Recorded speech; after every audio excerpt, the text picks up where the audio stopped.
এই মাটির সাথে আমার সম্পর্ক।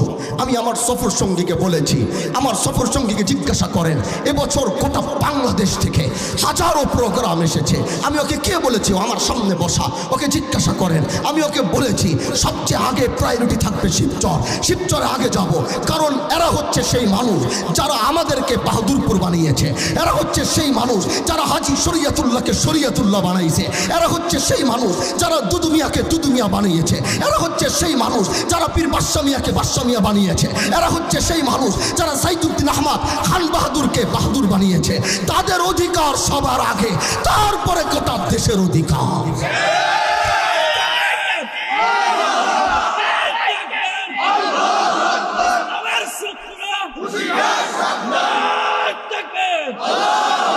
আমি সব জায়গায় বলেছি, এই মাটির প্রতি আমার যে দরদ, এই দরদ দেখানোর জন্যে না, এই দরদ পোস্টার লাগিয়ে ছবি দিয়ে নয়, এই দরদ মানুষকে জনসভা করে নয়, এই দরদ হোন্ডার শোডাউন দিয়ে নয়। আমার এই মাটির প্রতি যে দরদ, আমি গ্যারান্টি দিয়ে বলতে পারবো আপনার থেকে আমার 5 গুণ বেশি দরদ রয়েছে। এই মাটি ও মানুষের মধ্যে আমার যে মায়া, এটা আপনার থেকে আপনার থেকে 10 গুণ বেশি আমার রয়েছে। এবার আপনি জিজ্ঞাসা করতে পারেন, হুজুর আপনার এই মাটিতে আমার থেকে 10 গুণ মায়া আপনার কিভাবে হয়? কারণ এই মাটির জন্যে হাজি শরিয়তুল্লাহ 2 বছর জেল খেটেছে। এই মাটির জন্যে মৌলানা মহসিন উদ্দিন দুদুমিয়া তার 42 বছরের 14 বছর কারাবরণ করেছে। এই মাটির জন্যে আমার বংশ আপোষ করে নাই। এই মাটির ঐতিহ্য অস্তিত্ব ফিরিয়ে আনার জন্যে তারা তাদের জীবনের শেষ বিন্দু রক্ত পরিমাণ লড়ে গেছে। আজও পর্যন্ত আমরা লড়ে যাচ্ছি। এজন্য আওয়াজ করে বলতে পারি, গ্যারান্টি দিয়ে বলতে পারি, এই মাটির আমার যত দরদ আর মায়া, আমার থেকে বেশি মায়া আর দরদ কেউ দেখাতে পারবে না।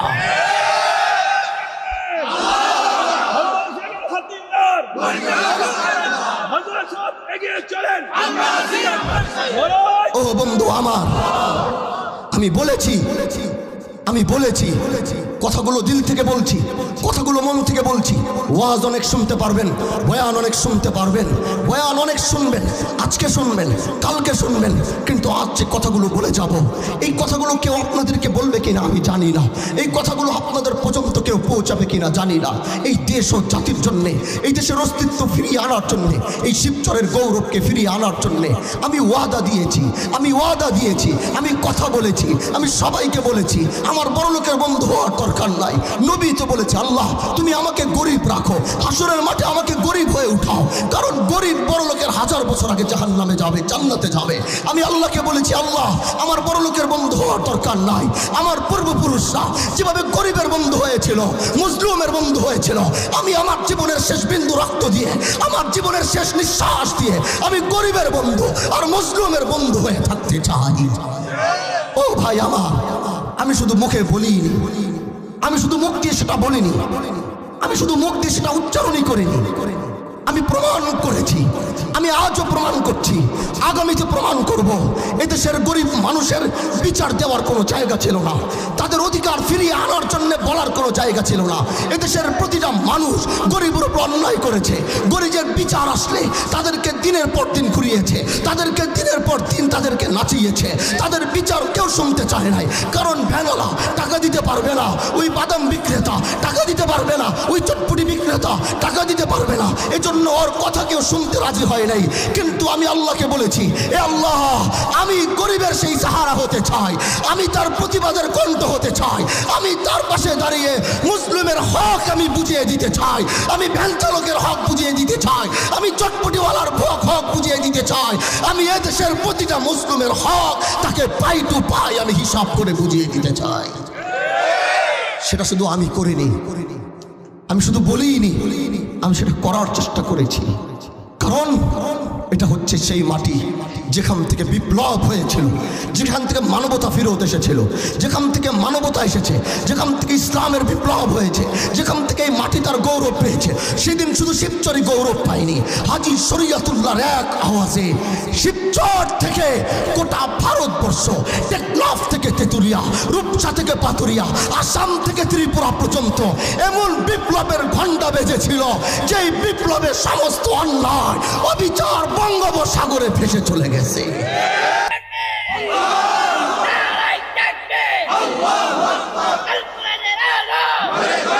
এবার বলতে চাই, ও শিবচরের মানুষ আমার, ও কলিজার টুকরা যুবকরা আমার, তোমরা আমার স্বপ্ন, আগামীতে তোমাদেরকে নিয়ে স্বপ্ন দেখি। তোমরা তো সেই যুবক, তোমরা হচ্ছে মুহাম্মদ বিন কাসেমের উত্তরসূরি।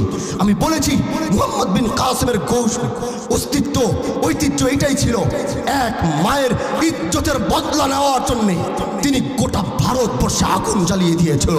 আমি সেই যুবক দেখতে চাই যে যুবক তার চোখের সামনে অন্যায় সহ্য করতে পারবে না। আমি সেই যুবক দেখতে চাই যে তার সামনে ইয়াবা গাঁজা বিক্রি হতে দেখতে পারবে না। আমি এরকম যুবক দেখতে চাই তার সামনে যত বড় অন্যায় হোক, তার সামনে যত বড় অবিচার হোক, সেটাই শিবচরের যত বড় ব্যক্তিত্ব করুক। আমি মুহাম্মদ বিন কাসেম আর খালিদ বিন ওয়ালিদের সেই যুবকের ভূমিকা দেখতে চাই। সে ব্যক্তি দেখে কথা বলবে না, যত বড় অন্যায় করো তার প্রতিবাদে তার ভিতরে আগুন জ্বলে উঠবে, আগুন জ্বলে উঠবে। বলো ঠিক কিনা? আমি শিবচরের সেই যুবকের স্বপ্ন দেখি। আমি এই শিবচরের মাটিতে আগামীতে তাদেরকে দেখতে চাই। আমি ওই যুবকদেরকে দেখতে চাই যারা নিজেদের জীবনটাকে একটা হেলা খেলা মনে করে। তারা মনে করে আমার জীবনটা ইয়াবা খেতে খেতে এই এক সামান্য আনন্দ নিয়ে শেষ হয়ে যাবে। এই যুবক মনে করে গাঁজা খেতে খেতে আমার জীবনের সামান্যটুকু, যতটুকু গাঁজা খাওয়ার পরে যতটুকু অনুভূতি পাই এটাই হচ্ছে জীবন। এ মনে করে এখান থেকে বিদেশ চলে গেলে এটাই হচ্ছে জীবন। না না না না না, এ যুবক, এটার নাম জীবন না। জীবন তো ওইটার নাম যখন তুমি ইসলামের জন্য তোমার বুককে টাঙিয়ে দিবে, যখন আল্লাহর দ্বীনের জন্য তোমার বুককে তুমি টাঙিয়ে দিবে, অন্যায় অবিচারের বিরুদ্ধে যখন তোমার সিনাকে তুমি লাগিয়ে দিবে, ওইটার নাম হচ্ছে জীবন। আর ওইটার নামই হচ্ছে জীবন, আর ওইটার নামই হচ্ছে জীবন থাকবে। এজন্য আসো, তোমাদেরকে নিয়ে মানুষ খেলা করছে। যেটা আমার সবচেয়ে বেশি কষ্ট হয়, মানুষ দিয়ে কুত্তা বিলাই পাওয়া যায়, মানুষ দিয়ে কুত্তার বিলাই পাওয়া যায়। কাটা বনে যাও, টাকা দিয়ে বিদেশি কুকুর কিনতে পারবা। কাটা বনে যাও, দেখবা রাস্তার এক পাশে কুকুর, কুকুর, বিদেশি কুকুর, পার্সিয়ান ক্যাট, কবুতর থেকে শুরু করে সব কিছু টাকার বিনিময়ে কুত্তা বিলাই সেখানে কেনা যায়। কিন্তু আল্লাহর কসম করে বলছি, গোটা বাংলায়, গোটা বাংলার মানুষদেরকে শুনিয়ে বলতে চাই, গোটা বাংলার যুবকদেরকে শুনিয়ে বলতে চাই, টাকা দিয়ে মানুষ কেনা যায় না, টাকা দিয়ে মানুষের মাথা কেনা যায় না, টাকা দিয়ে মানুষের ব্যক্তিত্ব কিনা যায় না, টাকা দিয়ে মানুষের অঙ্গ প্রত্যঙ্গ কিনা যায় না, টাকা দিয়ে কুত্তা বিলাই কেনা যাবে, কিন্তু আগামীর বাংলাদেশে টাকা দিয়ে কোনো মানুষ কেনা যাবে না। যুবকদেরকে উদ্দেশ্য করে বলতে চাই, তোমরা নিজেদের অস্তিত্বের দিকে তাকাও, সে আয়নার দিকে গিয়ে তাকাও, তোমার কপালের দিকে তাকাও, তোমার হাতের দিকে তাকাও, তোমার পায়ের দিকে তাকাও, তোমার গোটা শরীরের দিকে তাকিয়ে দেখো। তুমি তো সেই যুবক যে একা দাঁড়িয়ে সব কিছু ভেঙে চুরমার করে দিতে পারবা, যে একা দাঁড়িয়ে সমাজ পরিবর্তন করতে পারবা, যে একা দাঁড়িয়ে রাষ্ট্র পরিবর্তন করতে পারবা, যে একা দাঁড়িয়ে সমস্ত অন্যায় অবিচারকে ভাসিয়ে দিতে পারবা। তোমাকে কেন টাকার মাধ্যমে কিনে নিয়ে যায়? তুমি কেন অন্যায়ের পিছনে গিয়ে স্লোগান দাও? আমি তোমাকে বলতে চাই, তোমার আমার পিছনে আসার দরকার নাই, তোমার আমার সাথে এসে স্লোগান দেওয়ার দরকার নাই। আমি শুধু তোমাকে এতটুকু বলতে চাই, কেন 500 টাকায় তোমাকে পাওয়া যায়, কেন 1 লিটার তেলে তোমাকে পাওয়া যায়, কেন 1000 টাকায় তোমাকে পাওয়া যায়?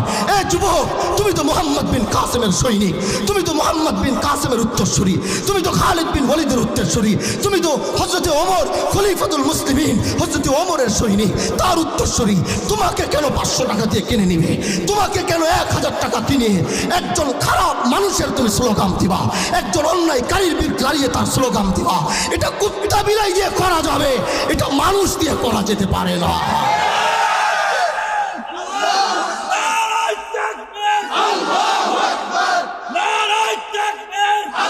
ও বন্ধু, আবার শুধু কথাগুলো তোমাদেরকে বলে যাচ্ছি, বয়ান অনেক শুনবা, আগেই বলেছি। তোমাদেরকে একটু সচেতন করতে চাই, তোমাদেরকে একটু তোমাদের গৌরবটি তোমাদেরকে ফিরিয়ে আনিয়ে দিতে চাই, তোমাদের ঐতিহ্য তোমাদের হাতে তুলে ধরতে চাই, তোমার পরিচয় তোমার সামনে তুলে ধরতে চাই। তুমি আজকে গিয়ে একটি সেজদা দাও, আর তোমার সামনে যদি 70 বছরের সেই মুরব্বী সেজদা দিবে, আল্লাহর কসমে যুবক, রব্বে কায়নাতের কসম করে বলছি, তোমার যে সেজদা পড়বে, তোমার পাপে যে 70 বছরের মুরব্বীর সেজদা পড়বে, আল্লাহর কাছে ওই মুরব্বীর সেজদার থেকে তোমার সেজদার দাম বেশি, তোমার মাকাম আল্লাহর কাছে বেশি, তোমার সম্মান আল্লাহর কাছে বেশি। তাহলে তুমি কেন, তোমাকে কেন 500 টাকায় কিনবে? নিজের গৌরবকে ফিরে আনো। এজন্য বলতে চাই, আগামীর সমাজ ব্যবস্থা আমাদের হাতে। আমরা যা করব আগামীতে তাই হবে, আমরা যাকে বসাবো আগামীতে সেই বসবে। তাহলে কেন না আমরা এরকম এক সমাজ আনতে চাই। আমি ওই সমাজ দেখতে চাই হযরত ওমর খলিফাতুল মুসলিমিন যিনি ছিলেন, যিনি শুধু বাংলাদেশের প্রধানমন্ত্রী প্রেসিডেন্ট ছিলেন না, যিনি শুধু 56,000 বর্গ মাইলের লিডার ছিলেন না, যিনি শুধু ভারতবর্ষের লিডার ছিলেন না, যিনি আফ্রিকা থেকে, ইউরোপ থেকে শুরু করে আফ্রিকা, আফ্রিকা থেকে শুরু করে হিন্দুস্তান, হিন্দুস্তান থেকে শুরু করে পৃথিবীর এক প্রান্ত থেকে আরেক প্রান্ত, যার এক আঙ্গুলের ইশারায় লড়েছে, যার আওয়াজে ইউরোপিয়ানরা ভয় পেয়েছে, যার আওয়াজে সাদা চামড়াওয়ালারা ভয় পেয়েছে, যার আওয়াজে কালো মানুষরা ভয় পেয়েছে, যার আওয়াজে গোটা পৃথিবী একাত্ম হয়ে যেত। আসো তোমাকে তার রাজত্বের ছোট্ট একটি বর্ণনা দিই। জানো তার রাজত্ব কেমন ছিল? তার রাজত্ব ছিল এত বড় ব্যক্তিত্ব হওয়া সত্ত্বে, এত বড় পৃথিবীর লিডার হওয়া সত্ত্বে, এত বড় পৃথিবীর ব্যক্তিত্ব হওয়া সত্ত্বে এই খলিফাতুল মুসলিমের আদর্শ কি ছিল জানো? তার আদর্শ ছিল নিজের রাতের বেলা মুখটা ঢেকে, শাল দিয়ে মুখটা পেঁচিয়ে, কাঁধের উপরে গমের বস্তা না হয় আটার বস্তা নিজের কাঁধের উপরে নিয়ে, কাউকে সাথে তার লাগতো না, তার বিলালের প্রয়োজন ছিল না, তার অন্য সাহাবীদের প্রয়োজন ছিল না, সে একা কাঁধের মধ্যে নিয়ে মদিনার গলিতে গলিতে হাঁটতো আর জিজ্ঞাসা করতো কে ক্ষুধার্ত হয়ে আজ ঘুমিয়েছে। যেই বাচ্চা ক্ষুধার্ত হয়ে ঘুমিয়েছে হযরত ওমর নিজের হাতে আটা ময়দা দিয়ে তাকে খাইয়ে দিয়ে তারপরে তাকে ঘুমাইতে দিত। যেই মা ক্ষুধার্ত অবস্থায় ঘুমিয়েছে সেই মার কাছে তিনি খাবার পৌঁছাইতো। এ যদি হয় একটা পৃথিবীর বাদশার অবস্থা, আর আমার দেশের একটা মেম্বার হলে আরে তার ভাবের চোটে আর তাকে পাওয়া যায় না। চেয়ারম্যান হলে একটা সিগনেচার নিতে গেলে 6 দিন তার পিছে ঘুরতে হয়, আর একজন এমপির গাড়ি দেখলে মানুষ শুকরিয়া আদায় করে। এরকম বাংলা আমরা আগামীতে আর দেখতে চাই না। আমরা কেমন বাংলা দেখতে চাই? আমরা কেমন দেশ দেখতে চাই? হাজী শরীয়তুল্লাহরা কোন দেশ দেখতে চেয়েছিল? হাজী শরীয়তুল্লাহদের উপরে সোনার বৃষ্টি বর্ষণ হয়েছে, তারপরেও তারা নিজেদেরকে বিক্রি করে নাই। হাজী শরীয়তুল্লাহ সৈন্যদের উপরে রূপার বৃষ্টি হয়েছে, তারপরেও তারা বিক্রি করে নাই। আমরা কেমন দেশ দেখতে চাই? আমরা সেই দেশ দেখতে চাই যে দেশে কোনো দুর্নীতি থাকবে না, অন্যায় থাকবে না, অবিচার থাকবে না, জনদরদি হয়ে যারা কাজ করবে, মেম্বারের দায়িত্ব পালন করবে, মেম্বার হওয়ার পরে তার ভাত পারবে না, চেয়ারম্যানই পাওয়ার পরে সে জনগণের সাথে মিশে কাজ করবে। সিগনেচার নেওয়ার আগে চেয়ারম্যান দরজায় গিয়ে দাঁড়িয়ে থাকবে, তার আগের থেকে লিস্ট থাকবে অমুক মানুষ আমার কাছে হয়তো আসবে, চেয়ারম্যানের উচিত থাকবে ওই মানুষ আসার আগে তার দরজার সামনে গিয়ে দাঁড়িয়ে থাকা। আর এমপি সাহেব, আমরা তো দূর থেকে এমপি সাহেবের গাড়িটা দেখলেও নিজের অনেক ধন্য মনে করি। এমপি সাহেবের এই শোন, আজকে আমরা এমপি সাহেবের গাড়িটা দেখছি। আমরা এরকম, আমি হযরত ওমরের সে শাসন আমল ফিরে আনতে চাই। আমি আমার বড় ভাই, আমি আমার ছোট ভাই, আমার মুরব্বী, আমার চাচা, পর্দার আলে মা বোনরা, আমি আপনাদেরকে বলছি হযরত ওমরের সেই শাসন ব্যবস্থা দেখতে চাই।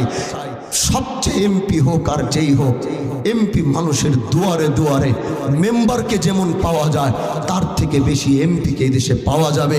এরকম বাংলাদেশের স্বপ্ন আমরা আগামীতে দেখি। মানুষ মনে করবে না আরে এমপি সাহেব মানে আরে এমপি সাহেব না।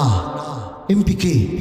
এমপি হচ্ছে জনগণের খাদেম থাকবে, সে রাষ্ট্রীয়ভাবে তার একটি পাওয়ার থাকবে, জনগণের হক তাকে বুঝিয়ে দিবে। এমপির কাজ থাকবে জনগণের হক বুঝিয়ে দেওয়া, মানুষের হক বুঝিয়ে দেওয়া, মানুষের প্রাপ্য বুঝিয়ে দেওয়া, মানুষের সমস্যার সমাধান করা।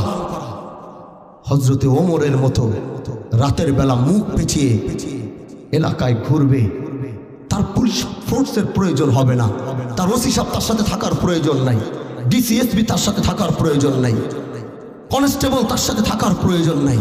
সে তার 2-4 জন 5 জন বিশিষ্ট বিশ্বাস্ত ব্যক্তি নিয়ে অলিতে গলিতে রাতের বেলা ঘুরবে আর দেখতে যাবে আমার এই সমাজে কোন ব্যক্তিটা কষ্টে আছে, আমার এই সমাজে কোন ব্যক্তিটা আছে, কার নুন আনতে গিয়ে পান্তা ফুরিয়ে গিয়েছে, এই খবর রাখবে এবং সেই খবরগুলো বাড়িতে বাড়িতে গিয়ে গিয়ে সমাধান করবে। এরকম এক দেশের স্বপ্ন আমি দেখি, জানি না আপনারা দেখেন কিনা। বলেন এরকম সমাজের স্বপ্ন আপনারা দেখেন কিনা? বলেন বলেন বলেন, আওয়াজ করে বলেন, এরকম এক দেশ আপনারা দেখতে চান কিনা? বলেন আপনারা, বলেন এরকম এক সমাজ ব্যবস্থা দেখতে চান কিনা যেখানে মানুষ তার স্বাধীনতা নিয়ে আযাব করবে, কথা বলবে। গরিব তার অধিকার নিয়ে কথা বলবে, গরিবের অভিযোগ দেওয়ার জায়গা থাকবে, এবং একটি অভিযোগ আসলে সে গরিব হোক যাই হোক। আমি গতকালকে আমার বাসার সামনে আপনারা গেলে দেখবেন, আমি তো মানুষকে বলেছি আমি হাজী শরিয়াতুল্লাহ, আপনারা হয়তো অনেকে জেনেছেন, আমি হাজী শরিয়াতুল্লাহর সেই বিচার ব্যবস্থাকে শুরু করেছি। হয়তো অনেকে দেখেছেন, অনেকে জেনেছেন, শুনেছেন হয়তো অনেকে। আমার এই বিচার ব্যবস্থা শুরু হওয়ার পর থেকে আলহামদুলিল্লাহ রাব্বিল আলামিন, আমি আল্লাহর কাছে দোয়া করেছিলাম, আল্লাহ আমি জানি না আমার জীবনে এমন কোনো আমল আছে কিনা যেটা তোমার কাছে গ্রহণযোগ্য হবে কিনা, কিন্তু আমি ভাই ভাইয়ের সে দ্বন্দ্বকে মিটিয়ে দিতে চাই। আমি পরিবারের সে দ্বন্দ্ব মিটিয়ে দিতে চাই যেগুলো মানুষ আগে টাকার বিনিময় করেছে। আমি ঘোষণা দিয়েছি আগামীর শিবচরের টাকার মাধ্যমে কোনো বিচার হবে না। জনদরদি হয়ে আল্লাহর দিনকে জিন্দা করার জন্যে, মানবতাকে ফিরিয়ে আনার জন্য বিচার ব্যবস্থা কায়েম হবে, এবং সেটা আমরা বাস্তবে রূপ ধারণ করেছি। আজ পর্যন্ত আমার এই মজমায় যতগুলো বিচার গিয়েছে, খবর নিয়ে দেখবেন, আমি বলেছি খবরদার এই বিচার ব্যবস্থায় কেউ কোনো টাকা সাধবেন না।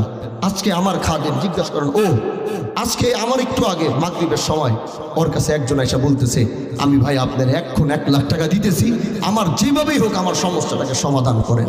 আপনি কি মনে করেন যদি টাকার পাহাড় চারপাশে টাকার পাহাড় হয়েছে? আল্লাহকে বলেছি, আল্লাহ এগুলো এক সময় মানুষ করেছে, আমি মানুষের ভিতরে এমন এক বিচার ব্যবস্থা আমি শুরু করতে চাই। হাজী শরিয়াতুল্লাহ বিচার ব্যবস্থা শুরু করার পরে মাদারীপুর কোর্ট বন্ধ হয়ে গিয়েছিল, থানা বন্ধ হয়ে গিয়েছিল, কারণ মানুষ ইনসাফের বিচার পাওয়ার জন্য বাহাদুরপুর এসেছে। আল্লাহর কাছে দোয়া করেছি, আল্লাহ তুমি যদি আমাকে হায়াতে বাঁচাও, আরেকটা বার আমাকে সুযোগ দাও, আমি এই দেশের মানুষকে একটু দেখিয়ে যেতে চাই 250 বছর আগে হাজী শরিয়াতুল্লাহ কিভাবে বিচার করেছিল। বাস এটা আমার স্বপ্নের পর আমাকে নিয়ে যাও, আমার আর কোনো আপত্তি নাই। এজন্য ভাই আমরা সচেতন হয়ে দেশ ও মানবতা গড়ার জন্য আমাদের সর্বোচ্চ মেহনত আমরা করতে পারবো তো ইনশাআল্লাহ? বলেন করতে পারবো তো ইনশাআল্লাহ? আমি সংক্ষেপে 2টি কথা বলে আলোচনা শেষ করব। কোরআনের যে আয়াতটি তেলাওয়াত করেছিলাম, ইয়া আইয়ুহাল্লাযীনা আমানু যকুরুল্লাহা যিকরান কাসীরা ওয়াসাব্বিহুহু বুকরাতাও ওয়া আসীলা। আল্লাহ তার বান্দাকে কি বলেছে জানেন? তার ঈমানদার বান্দাকে আল্লাহ আবদার দেখিয়ে, মায়া দেখিয়ে, মোহাব্বত দেখিয়ে আল্লাহ বলে, লাযীনা আমানু, এই ঈমানওয়ালো যারা আল্লাহর উপরে ঈমান এনেছো, যারা রবের উপরে ঈমান এনেছো, তোমাদেরকে বলছি, ওদেরকে নয় যারা গায়রুল্লাহকে বিশ্বাস করে, ওদেরকে নয় যারা কোরআনকে অস্বীকার করে, ওদেরকে নয় যারা আম্বিয়া আলাইহিস সালামকে অস্বীকার করে, আমি তোমাদেরকে ডাকছি যারা আল্লাহর জাত আর সিফাতকে বিশ্বাস করেছো। আল্লাহ তাদেরকে আয়া মায়া করে আদর করে ডাক দিয়ে বলে, উযকুরুল্লাহ, আল্লাহকে ডাকো, আল্লাহর জিকির করো, আল্লাহকে স্মরণ করো। এতটুকু বলে তিনি থামেন নাই, আরো অধিকার দেখিয়ে তিনি বলে, যিকরান কাসীরা, ডাকবি যখন বান্দা, কম কেন ডাকবি? আমি আল্লাহ তো কম ডাকার মাওলা না, আমি আল্লাহ তো কম ডাকার আল্লাহ না, আমি আল্লাহ তো কম ডাকার রহমান না। ডাকার সময় আমাকেই তো ডাকবি। তো যিকরান কাসীরা, একটু বেশি বেশি করে ডাক। দেওয়ার সময় তোর বাবা তোরে দেয় না, দেওয়ার সময় তোর মা তোরে দেয় না, দেওয়ার সময় তোর বন্ধু বান্ধব তোরে দেয় না, দেওয়ার সময় কে দেয়? আওয়াজ করে বলেন, দেওয়ার সময় কে দেয়? আরো আওয়াজ করে বলেন, আরো আওয়াজ করে বলেন, দেওয়ার সময় তোমার কে দেয়? আল্লাহ বলে, বান্দা দেওয়ার সময় তো আমিই দেই, ডাকার সময় আমারে বেশি ডাকবি, দেওয়ার সময় আমি আল্লাহ তোরে বেশি বেশি করে দিই। এই জন্যই তো বলে, ওই যে আল্লাহ বলে, বান্দা তুই আমারে মাত্র আল্লাহ বলেন, একবার বলেন। এই যে আপনি বলছেন একবার মাত্র আল্লাহ, এই শব্দটা 7 আসমান ভেদ করে, আর সে আজিম ভেদ করে আল্লাহর দরবারে আপনার এই আওয়াজটা যখন পৌঁছে গেছে, আল্লাহ তখন কি করে জানেন? আল্লাহ তখন এই ডাক শোনার সাথে সাথে তার বান্দাকে উদ্দেশ্য করে, ওই বান্দাকে উদ্দেশ্য করে বলে, যে বান্দা আল্লাহ বলছে, ওই বান্দাকে উদ্দেশ্য করে বলে, এ বান্দা, এ আমার বান্দা, এ আমার গোলাম। আল্লাহ তখন বলে, তুই আমাকে ডাকছস, তুই আমার আল্লাহ বইলা পুকারছস, তুই আল্লাহ বইলা আমাকে স্মরণ করছস, তুই আল্লাহ বইলা দুনিয়ার জমিনটাকে হিলাই দিছস, তুই আল্লাহ বইলা আসমানটা হিলাই দিছস, তুই আল্লাহ বইলা আমার আরশে আজিমটা হিলাই দিছস, আমার সিংহাসন হিলাই দিছস। আল্লাহ তখন বলতে থাকে, এ আমার বান্দা, তোর কি প্রয়োজন, তোর কি লাগবে, তুই বল, তুই ডাকছস একবার, আর আল্লাহ জবাব 10 বার দিয়ে বলে, তোর মাওলা, তোর আল্লাহ, তোর রহমান তোর জন্য হাসি। এই জন্যই তো বলে ওই যে খতিব সাহেব বলে ফাযকুরুনি আযকুরকুম, ফাযকুরুনি আযকুরকুম ওয়াশকুরুলি ওয়ালা তাকফুরুন। শুধু খতিবের মুখ থেকে শুনেছেন, জিজ্ঞাসা করেন এটা কে কাকে বলেছে।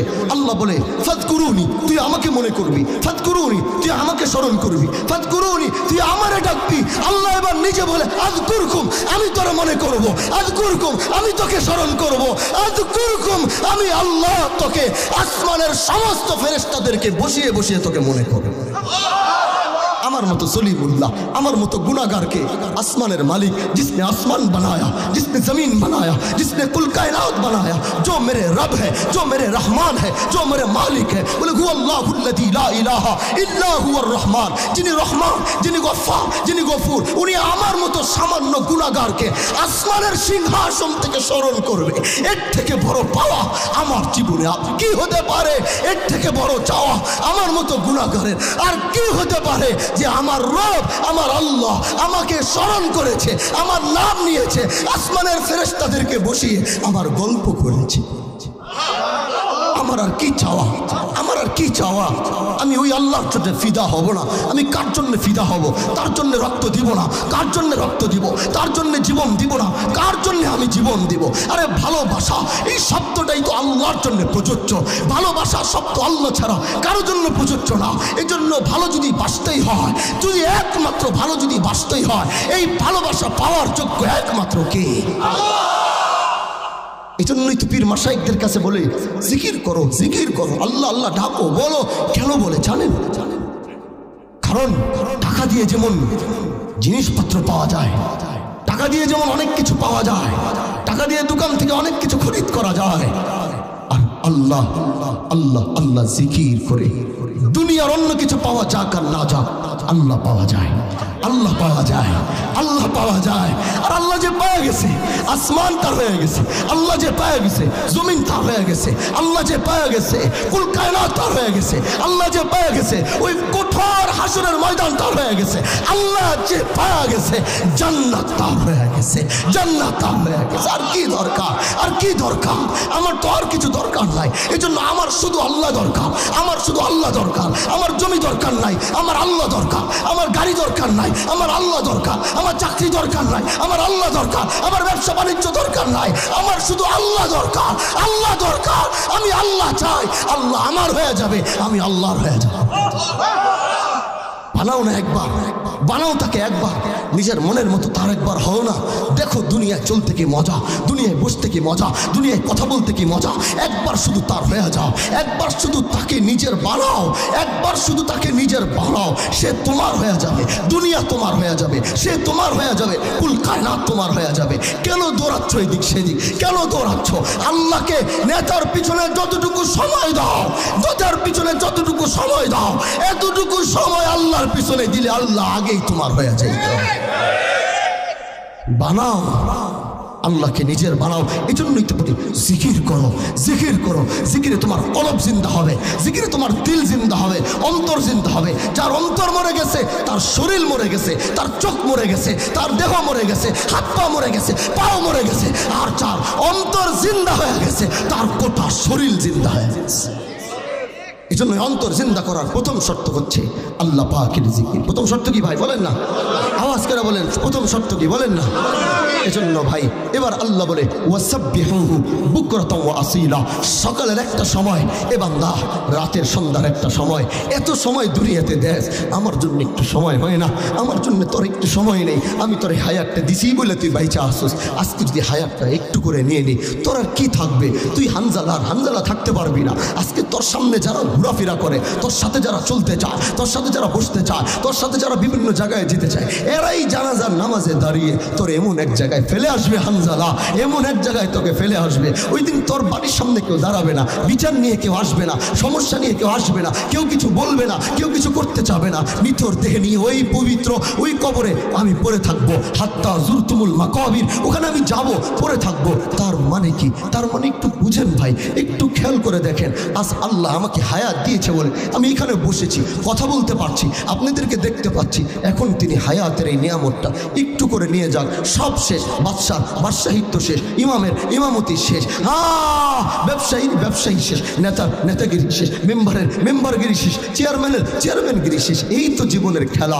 এবার যদি তারই জন্যে আমার এই জীবনে যদি যার দেওয়া হায়াতে তার জন্যে যদি একটু সময় আমার না হয়, তাকে ডাকার একটু সময় যদি না হয়, আমার ঘুমানোর যদি সময় থাকে, আমার চলার যদি সময় থাকে, আমার ব্যবসার যদি সময় থাকে, অবশ্যই হায়াতের মাঝে আমার আল্লাহর জন্য একটা সময়ও বরাদ্দ থাকবে। সব ঠিক মতো চলছে, কিন্তু আল্লাহকে ডাকার বেলায় আমি নাই, তাকে ডাকার আমার সময় হয় না, তার জন্য সময়ের বরাদ্দ হয় না। আসো আজকে থেকে নিয়োগ করি, সকাল এবং সন্ধ্যা একটা সময় তুমি বাজ করে নাও, একটা সময় বেঁচে নাও। ওই সময়টা সন্তানের জন্যে না, বন্ধু বান্ধবের জন্যে না, নেতৃবৃন্দর জন্যে না, লোকজনের জন্যে না, ব্যবসার জন্যে না, চাকরির জন্যে না, দুনিয়ার মানুষের জন্যে না। ওই একটা সময় যেটা বরাদ্দ থাকবে, ওইটা কার জন্যে থাকবে?